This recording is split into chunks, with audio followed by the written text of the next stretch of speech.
ترى ما لها داعي احترق الانسان ما يطفيني يتدفع على ناري.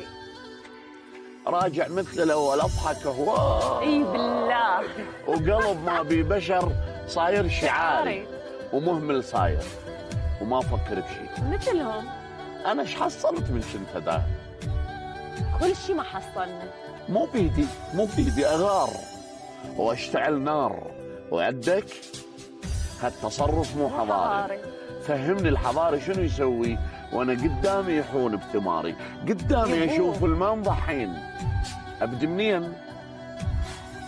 من موضوع الاهمال، من مشغول، من تجهل اخباري. لو من كنت اقول لك انا مكسور، لو من بيدك تزيد انكساري. صح تحملت بس تالي مليت لان قدامي ظل يقبل خباري.